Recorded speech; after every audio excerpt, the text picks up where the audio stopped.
Alright, and now my thoughts on upcoming movies. In 2008, when The Dark Knight came out, I didn't think it could get any better. Then 2012 rolled around, and we got all these movies together, and we got The Avengers. I was just thinking, at that time, that there has never been a better time to be a geek or a comic book fan, because these geek movies are taking over, and it will never get better than this. But it continues to. Every year we get bigger, and better, and more comic book films coming out, more superhero films coming out, and more that are closer to the source material and going back to the fans that made them. And to be honest, I don't think any of us have ever been happier, even those that are bitching about them.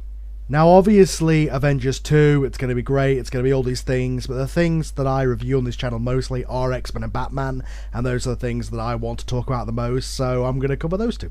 First of all, we've got a lot more on X-Men Days of Future Past. Now obviously I spoke about this last year when the initial reports of the initial pre-production was coming out, but now it's pretty much set in stone. We've got images, we've got cast, we've got panels at Comic-Con, we've got footage even for some people who went to Comic-Con.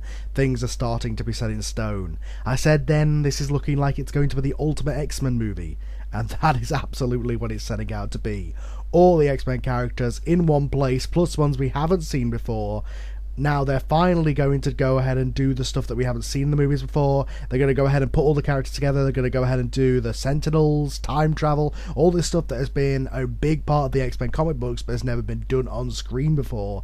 And it's going to be some good stuff. I cannot tell you how hyped I am for this movie.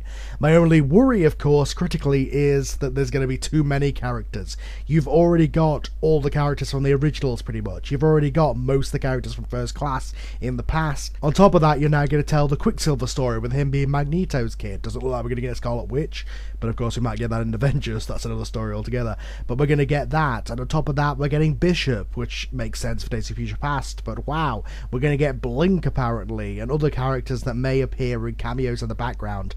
I have no problems with characters just being there and using their powers and all that kind of stuff in the same way that we got in X1 and X2, like, hey look, there's Kitty Pryde in the classroom. I have no problem with that whatsoever. My only problem is if they try and make each of those characters into full fleshed out characters. It will be nice to just see Colossus and Kitty Pryde and all that there, but it would be nice if they actually got a character as well. So it's a bit of a tightrope to walk as to how much screen time you're going to give each character. Obviously, from what's come out and what makes the most sense, they've changed it so that the centerpiece of the story is Wolverine instead of Kitty Pryde. With how popular Hugh Jackman is, how popular Wolverine is, that does make the most sense for him to be the star of the movie, especially since he has a presence in both time periods. It makes perfect sense with the whole thing that's coming out that he's going to be the one sent back through time and stuff like that. It makes sense. The other two through lines obviously are going to be Xavier and Magneto, because they're the only characters that will be portrayed in both timelines, so you're going to get to see them in both timelines. I'm unsure as to whether we're going to get Mystique in the future, but I don't think we are. I think it is just going to be the younger Mystique. So those two characters are the only ones that are in both timelines, and apparently they're going to get scenes talking to their past selves, and it's going to be craziness, but epic at the same time. Anybody who knows me knows what I wanted for an X-Men 4, and they're pretty much doing it. Bryan Singer has said he's going to use time travel to fix things that were done wrong while he was away, and I've got no problem with that. They can erase X-Men Origins and X-Men 3 from existence for all I care. It seems like they're going to use the events of X-Men 3, but also fix the things that we hated about them most, which is absolutely fine by me. All the characters coming back, they're finally doing Sentinels, they're finally doing all this stuff, they're finally doing Trask, and it's just looking like it's going to be a great sci-fi time travel movie, but at the same time, the ultimate X-Men movie. I do have some fears with a too large a cast, but I could not be more hyped for this film. It does look amazing. And at the same time, the fact that Bryan Singer has come back to the franchise and will be directing this movie, it just seems like all this momentum that's been built up with First Class and Wolverine and finally this, that the franchise has come out of the pit that was X-Men 3 and then totally sunk with X-Men Origins. Finally the franchise has fought back and shows why the X-Men franchise can fight on its own. I mean, there is so many popular characters and so many characters in the X-Men universe itself, it could almost be considered a third universe universe. There's DC's characters, there's Marvel's characters, and there's the X-Men characters. There's that many popular ones, and I think it can exist on its own for that reason. Sure, would I like to see a Wolverine in the Avengers? Absolutely. But at the same time, I think that the X-Men universe can exist on its own, and this movie is going to prove by showing how many of the characters there could possibly be in this movie. I mean, hell, we haven't even got a full cast analysis. We could have cameos from a return of Cyclops. We could have cameos from other characters we haven't seen in a while. It just is this big, giant, epic production, and it's the original director coming back to the franchise, fixing the things that were wrong with it, and finally giving the fans all the things that we have wanted in an X-Men movie, giving us all the old characters, all the new characters, everything we want on one plate. Will it be too much? We'll see, but for right now, I am hyped for this movie, and pretty much this entire video has just been me gushing about this. I love the look of the Sentinels, the fact they're actually going with purple. Oh man, it's going to be some good stuff. It's going to be good stuff. The propaganda videos they've been releasing are really good. The intentions of it, the look of where they're going with it, what the actors have saying about it, what the production team have been saying about it. I could not be more hyped for this movie as a huge X-Men fan. This is definitely going to be my most anticipated movie of 2014, and possibly up there for me with the Avengers and Dark Knight if they pull it off, just because I'm a huge X-Men guy.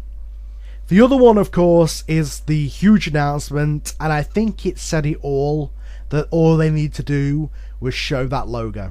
All they needed to do was show the Batman logo and the Superman logo together, and it took Comic-Con. Because no matter what you say about how much popular characters are and how much they make at the box office, the bottom line is that throughout the world, in terms of name recognition and star power, Batman and Superman are the two greatest of all time. They are the two that have lasted for the longest out of any. They are the two oldest, best, and biggest superheroes, whether you like them as characters or not. It's like saying that Hulk Hogan or Stone Cold Steve Austin is not professional wrestling. It just isn't the case. Obviously, I liked Man of Steel, so I'm hyped for this. The fact they're finally doing Batman Superman. Finally, DC have got their act together. Marvel seem to have kicked both 20th Century Fox and Warner Brothers up the backside and got them moving on, Days of Future Past and the DC universe to counter. Quite frankly, a straight-up Man of Steel sequel would have done alright at the box office, but in 2015, among the giants of Star Wars Episode 7 and the Avengers 2,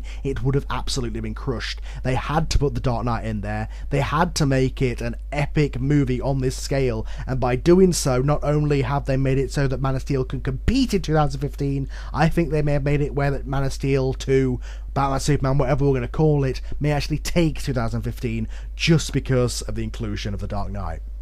As far as the way that casting rumours are going, they're saying they're looking for someone older. I absolutely agree with that, because we have never got that veteran 10 years on the job Batman. Christopher Nolan's Batman was not on the job long enough to become a veteran. We've never got that grizzled veteran who's got all this history, all these rogues gallery exists, they're all there in Arkham and they can come back and fight him anytime. We've never got that Batman on screen in a movie, and it would be great to see that. And personally, if he's going to be going toe to toe with the Man of Steel, I think he needs to be a bulkier, more gruff, grizzled guy. I want to see a Clint Eastwood, obviously younger, but a Clint Eastwood-esque Batman. I want to see Batman looking almost like he did in Dark Knight Returns, not quite as bulky, maybe a Jim Lee level Batman from Hush. That kind of Batman I think we've never seen on screen before, and I think that's the Batman that needs to be in a film with Superman in order to compete. And I absolutely like the way they're going with the casting, because quite frankly I'm sick of the 30-year-old just starting out Batman, and this way it means we don't have to get an origin movie, this way it means we don't have to get villain origin movies. They can all just exist, because let's face it, everybody knows all these villains in the pop culture zeitgeist, and you can introduce new ones and more fringe ones in Batman movies in the future. But hey, Joker, Penguin, Riddler, all them, they exist, they're in Arkham. The Batman universe just exists, and here he is in Superman's movie. You don't need a solo Batman movie to set this up, as some people said, and you definitely don't need to restart it a la Batman Begins with right from the beginning. So I am super hyped for the next couple of years of geeky and superhero movies. What do you guys think of the way that these two movies are looking? Looks like they're going to be good, folks. I will get myself hyped. I won't let myself get jaded about this. Of course, I'll taper my expectations until I've seen the movies, but it's looking good, folks. With that said, if you like this or any of my videos, go ahead and subscribe to me down below. You can see other ones by clicking on my channel, and I'll be back very soon with another X-Men Roundtable as soon as Andrew gets back. And of course, I'll do any other reviews that I feel like doing as time goes on. Alright, catch you later, guys.